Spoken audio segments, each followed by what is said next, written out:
Bismillahirrahmanirrahim. Assalamualaikum warahmatullahi wabarakatuh. Perkenalkan, nama saya Nida Hofia Sabila dari kelas Jurnalistik 1A.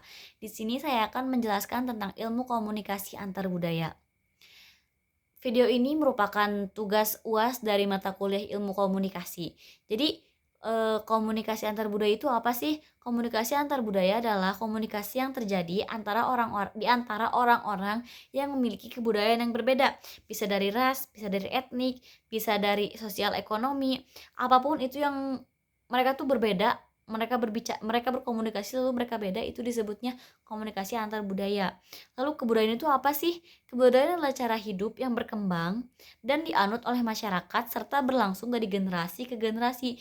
Jadi cara hidupnya itu turun-menurun. Kalau dari atasnya kayak gini ke bawah juga kayak gini, paling ada modifikasi, ada tambahan atau apapun itu. Lalu yang kedua ada fungsi. Fungsi dari komunikasi antar budaya yang pertama menyatakan integritas diri, yang kedua menyatakan identitas diri, yang ketiga menambah pengetahuan, dan yang keempat hubungan interaksi. Lalu ada juga fungsi sosialnya. Yang pertama ada pengawasan, yang kedua ada penghubungan, yang ketiga ada sosialisasi nilai, dan yang keempat ada menghibur. Kemudian yang selanjutnya adalah teori. Teori dalam komunikasi antar budaya itu salah satunya ada 3.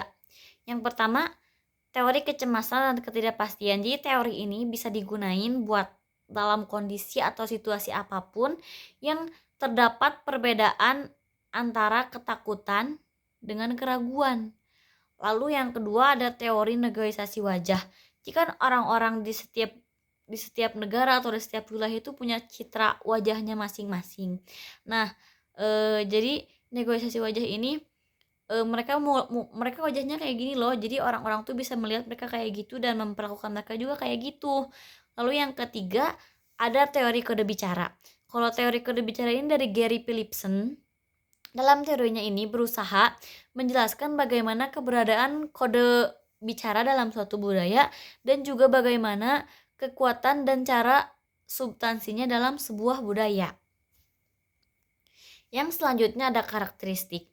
Karakteristiknya ini karena perkembangan budaya dan pertumbuhan internet di dunia ini jadi ngubah semuanya gitu, ngubah wajah dunia. Ada banyak hal yang berubah, kayak yang seharusnya yang dulu mah terbatasi, gak bisa diakses atau apapun, sekarang udah bisa. Pertukaran informasi juga bisa jadi cepet, kayak persekian detik lah nyebar ke seluruh dunianya itu. Terus informasi juga bisa dicari dengan secara terus-menerus.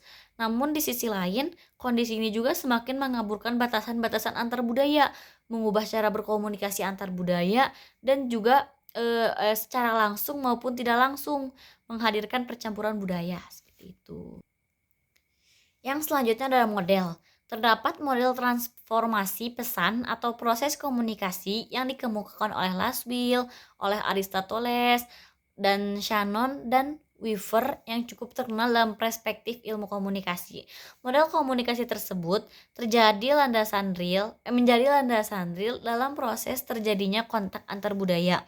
Terjadi bila produsen pesan adalah anggota suatu budaya dan penerima pesannya adalah anggota suatu budaya lainnya. Jadi terdapat perbedaan di antara si penerima pesan dan yang mengirim pesan. Kemudian yang terakhir ada sejarah dari komunikasi antar budaya. Semua tindakan komunikasi itu berasal dari kebudayaan. Berlo berasumsi bahwa kebudayaan mengajarkan kepada anggotanya untuk melaksanakan tindakan itu. Berarti kontribusi latar belakang kebudayaan sangat penting terhadap perilaku komunikasi seseorang. Kemudian rumusan objek formal komunikasi antar budaya baru dipikirkan pada tahun 1970 sampai 1980-an. Pada saat yang sama, para ahli ilmu sosial sedang sibuk membahas komunikasi internasional yang disponsori oleh Speech Communication Association, sebuah komisi yang merupakan bagian Asosiasi Komunikasi Internasional dan Antar Budaya yang berpusat di Amerika Serikat. Mungkin cukup sekian yang bisa saya sampaikan. Mohon maaf apabila ada kesalahan atau kekurangan. Wassalamualaikum warahmatullahi wabarakatuh.